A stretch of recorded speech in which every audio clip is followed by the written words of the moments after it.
Jumpa lagi Sobat Treasury di Tebar Treasury Banua Review.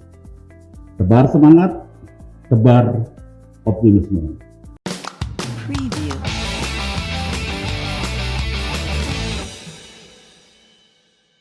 Setiap perubahan yang terjadi selalu memerlukan komunikasi, dan perubahan itu adalah platform pembayaran pemerintah.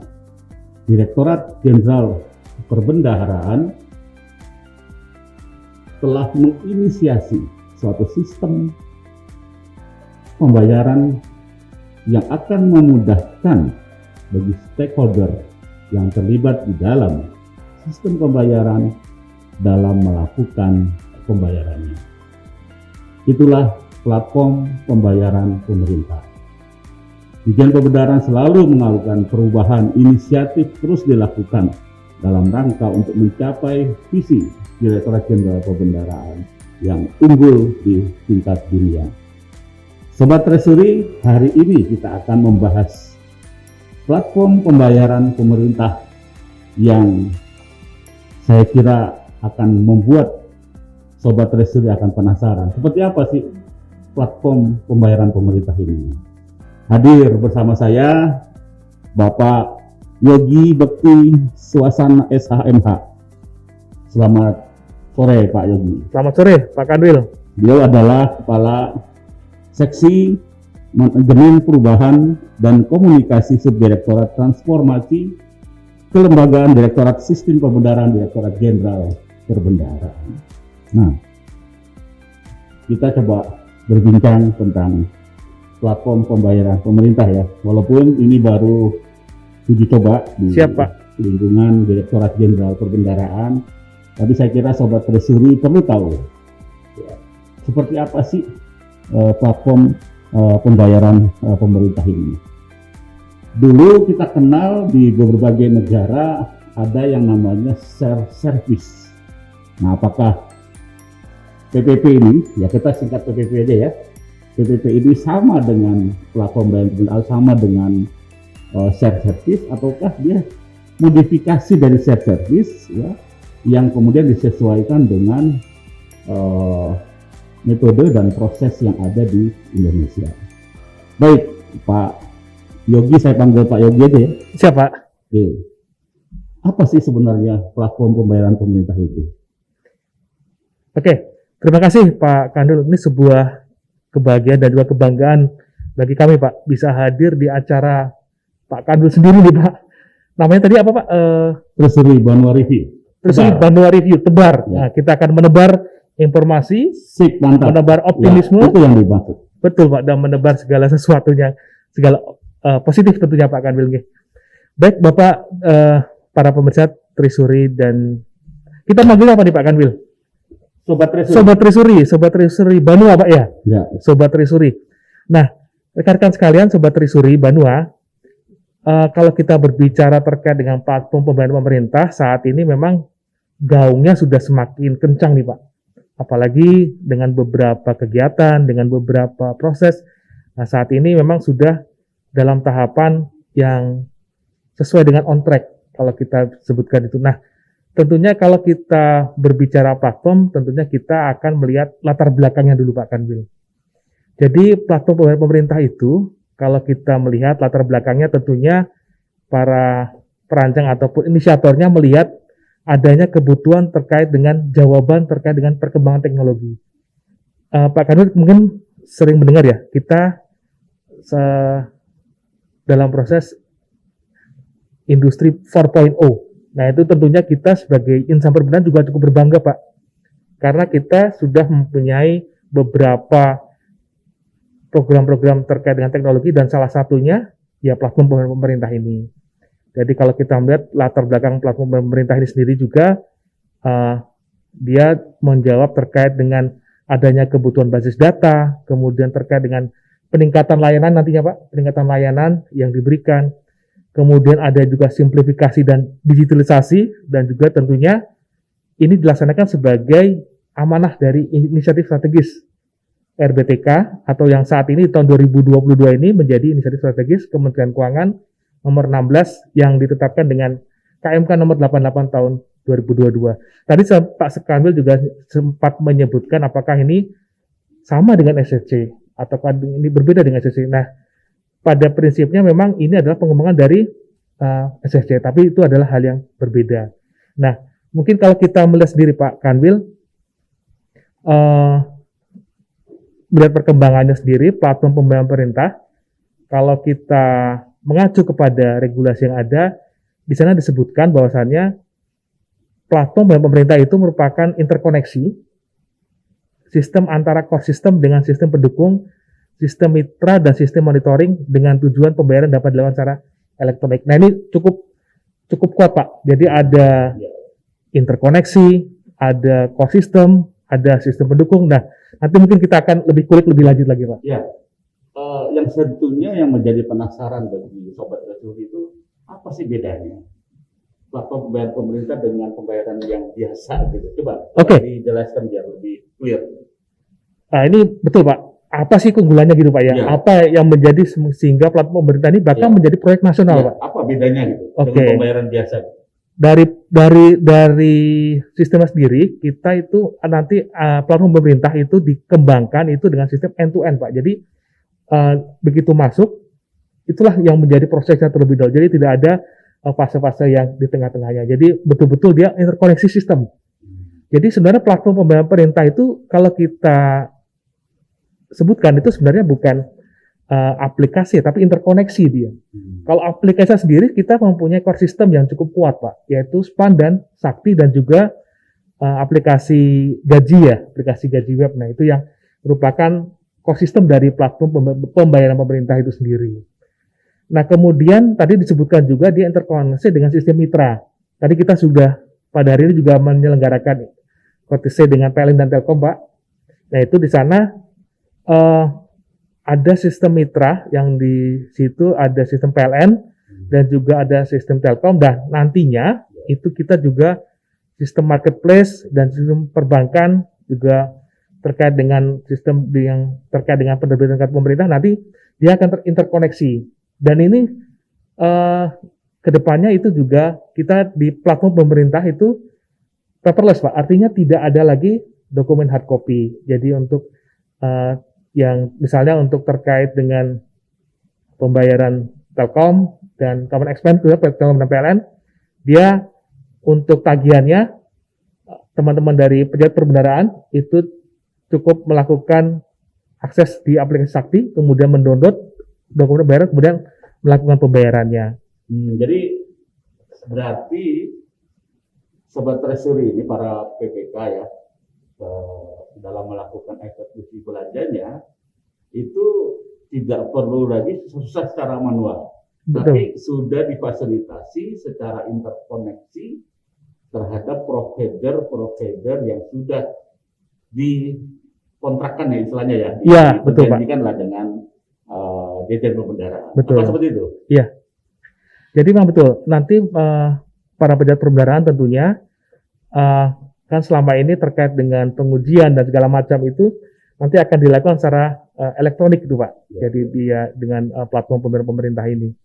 Jadi di dalam platform pemerintah kan nanti kita juga transaksi-transaksinya yang akan dikembangkan ataupun yang menjadi cakupan dari platform pembayaran pemerintah ini bukan hanya gaji, tapi juga ada common expense, kemudian nantinya perjalanan dinas, kemudian ada juga bantuan sosial dan lainnya. Wah, nanti cukup luas nanti ya? Betul Pak, nanti pengembangannya cukup luas. Nah itu karena memang kita ya tadi tuh Pak menjawab untuk tantangan terkait dengan pengembangan 4.0 dan juga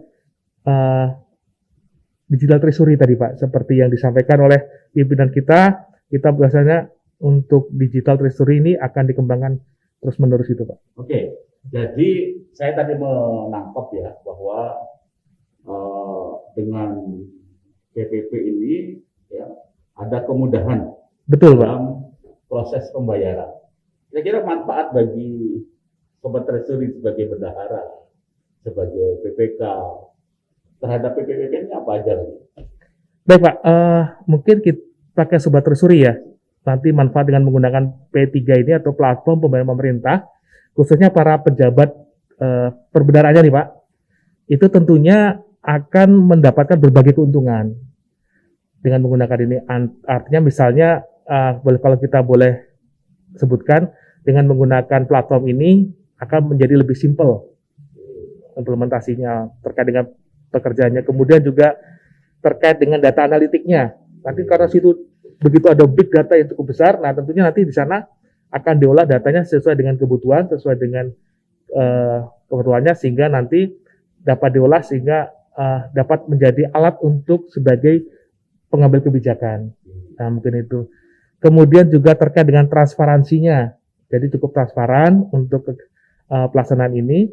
Kemudian juga karena transparan di sini karena kita juga bisa melakukan audit trail terkait dengan transaksi-transaksi yang sudah ada. Betul. Audit trail. Audit trail. Nah, juga kemudian terkait dengan efektivitas, Pak. Aktivitasnya. Jadi di sini karena ada schedule payment, ada tanggal-tanggal tertentu yang sudah disepakati baik oleh kita maupun oleh pihak ketiga, mungkin dalam hal ini teman-teman dari Telkom dan PLN ya, itu sudah ada tanggal-tanggalnya sehingga adanya kepastian pembayaran dan juga terkait dengan cash management. Di sana gembira, di sini juga kita gembira. Artinya semuanya dapat melaksanakan tugasnya dengan sesuai dengan tupoksinya masing-masing itu, Pak. Jadi memanfaatkan digitalisasi, Betul. modernisasi, dan juga interkoneksi dengan berbagai provider yang nanti akan bekerjasamakan. Berarti saat ini baru Telkom, PLN gitu ya, Betul. yang masih sistem pembayaran dulu kita kenal dengan P3LA, telepon, listrik, air. Nah, ya kan? betul. Oke. Nah, di dalam setiap pembangunan sistem perubahan yang terjadi, itu kan pasti kita harus memperhatikan risiko. Betul, Pak. Ya kan? Kenapa? Risiko di dalam sistem pembayaran itu sangat dekat dengan yang namanya kerugian negara. Risiko yang lain mungkin tidak terlalu berat ya, tapi kalau udah risiko di dalam pengelolaan keuangan negara adalah risiko terkait dengan kerugian negara. Nah, sudah dipikirkan belum kira-kira PPP ini kira-kira mengatasi atau mitigasi terhadap risiko yang nanti akan terjadi? Baik, terima kasih. Ini pertanyaan super kritis nih Pak terkait dengan kerugian negara. Karena kita dan kebetulan juga Pak Kadul juga sebagai pionir ya, sebagai pionir tim dari Undang-Undang Keuangan Negara. Nah, ini menjadi suatu pertanyaan yang kritis khususnya bagi kita di tim platform pemerintah. Jadi mungkin dapat kami jelaskan Pak Kanwil, di platform itu ada satu tim pengelola, itu adalah tim pengelola platform pemerintah, sebutnya ad hoc, yang berisi dari sebelum adanya institusi dedicated yang akan mengawal P3 ini. Nah, itu tim ini yang akan menjadi pengawal, artinya untuk yang memastikan nanti platform pemerintah itu dapat berjalan dengan baik, dengan benar, dan sesuai dengan ketentuan yang berlaku. Nah, salah satu dari tim platform pemerintah itu adalah Pokja, Manajemen Mutu dan Hukum. Jadi kita di sana ada satu Pokja yang benar-benar mengawal untuk terkait dengan implementasi P3 ini dari Manajemen Mutu dan Hukum. Jadi kalau misalnya ada satu kegiatan atau satu rel atau satu proses bisnis yang agak bergeser sedikit atau yang miring sedikit, itu langsung disemprit Pak sama tim MMA itu.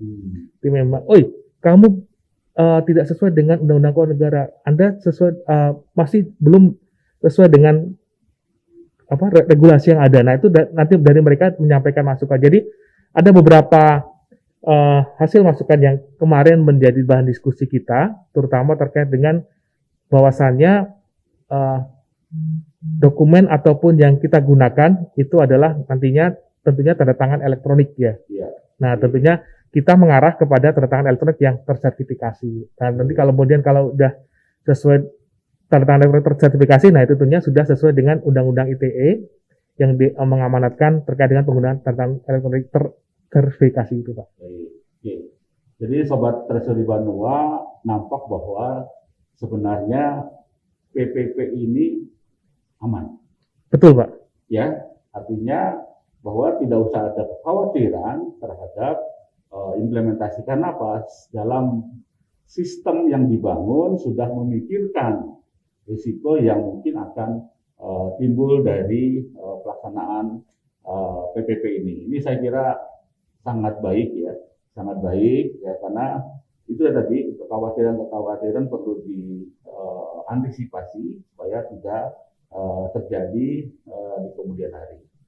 Nah, Sobat Treasury Banua, tentunya penasaran nih, gimana akan diimplementasikan nih, bagaimana tahapan-tahapan pelaksanaannya? Apakah tahun ini sudah mulai berjalan atau mungkin tahun depan atau gimana nih? Coba menjelaskan Pak. Terima kasih Pak Kanwil. Jadi untuk platform pembayaran pemerintah itu kita membagi tahapan menjadi 4 tahap dan juga ada 4 fase. Ini sesuai dengan PMK 204 tahun 2020 sebagai pijakan dari platform pembayaran pemerintah. Jadi untuk fase pertama itu terkait dengan pembayaran gaji dan tunjangan yang melekat dan juga belanja operasional common expense. Nah ini sudah berlangsung Pak. Dan saat ini gaji itu sudah dibayarkan, kemudian common expense itu juga sudah fase ke-10. Nah, kemudian untuk tahap 1, untuk fase 1 peserta pilotingnya itu adalah saat ini DJPB dan juga kantor pusat Sekjen Kemenkyu, Pak. Jadi sudah ada 2 institusi unit yang menjadi piloting untuk PPP, yaitu ada DJPB dan juga Satker kantor pusat Sekjen Kemenkyu. Nah, kemudian tahap 1, fase 1. Kemudian fase 2, ini menginjak nanti unit eselon 1 Kemenkyu tanpa kantor vertikal. Nah, itu tanpa vertikal ada BKF, ada Ijen, ada DJA, DJPK, DJPPR, dan Sekjen Kemenkyu. Kemudian tahap berikutnya, itu adalah unit eselon 1 Kemenkyu dengan kantor vertikal seperti DJP, DJBC, DJKN, dan BPK. Tahapannya seperti itu, Pak. Nah, kemudian yang terakhir nih Pak, yang fase keempat baru melibatkan rollout implementasi pada seluruh kementerian lembaga. Jadi berapa itu? kalau di timeline itu sekitar tahun 2024 Pak. 2024. Betul, tahun 2024. Sudah pemilu ya? Betul Pak, sudah pemilu. Sesudah kita merayakan pesta demokrasi. Jadi sudah ada tahapannya di PMK 204 itu. Kemudian kalau tahap keduanya nanti akan ada pembayaran uang makan dan lembur, kemudian tunjangan dan pengadaan sederhana. Kemudian tahap ketiganya ada perjalanan dinas dan bantuan sosial. Itu tahapannya. Kemudian fasenya tadi juga ada 4 fase. Jadi sudah ada timeline-nya. Nah, sekarang sudah berjalan. Nanti bulan September itu kita akan menyambut beberapa unit eselon 1 lain yang bergabung untuk melakukan pembayaran common expense melalui platform pembayaran pemerintah ini, Pak. Terima kasih Pak Yogi ya. Jadi Sobat Treasury Banua ya, ini adalah suatu gagasan yang sangat penting, inovasi yang luar biasa dari Ditjen Perbendaharaan yang saya kira nanti akan sampai juga kepada Sobat Treasury Banua sebagai PPK, sebagai PPSPM dan bendahara di masing-masing satuan kerja yang tadi disampaikan Pak Yogi sekitar di tahun 2024 ya. Ini tentunya akan menjadi milestone ya bagi sistem pembayaran kita yang harapannya akan jauh lebih sederhana, lebih efektif dan lebih efisien. Ditjen Pembendaharaan selalu melakukan berbagai terobosan-terobosan perubahan untuk mencapai visi Indonesia, yaitu visi Ditjen Pembendaharaan yang unggul di tingkat dunia. Perubahan adalah suatu keniscayaan. Preview.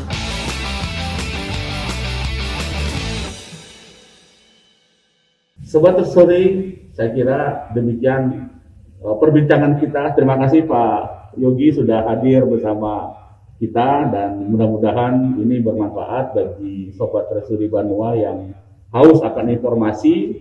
Paling tidak mereka memahami dan tahu sehingga bisa mempersiapkan diri kalau suatu saat nanti akan diimplementasikan di dalam sistem pembayaran mereka. Sekali lagi terima kasih Pak. Terima kasih Pak Kanwil atas kesempatannya. Ya, baik Bapak Ibu sekalian, Sobat Treasury, saya kira demikian perbincangan kita. Saya akhiri. Wabillahi taufiq wal hidayah. Assalamualaikum warahmatullahi wabarakatuh.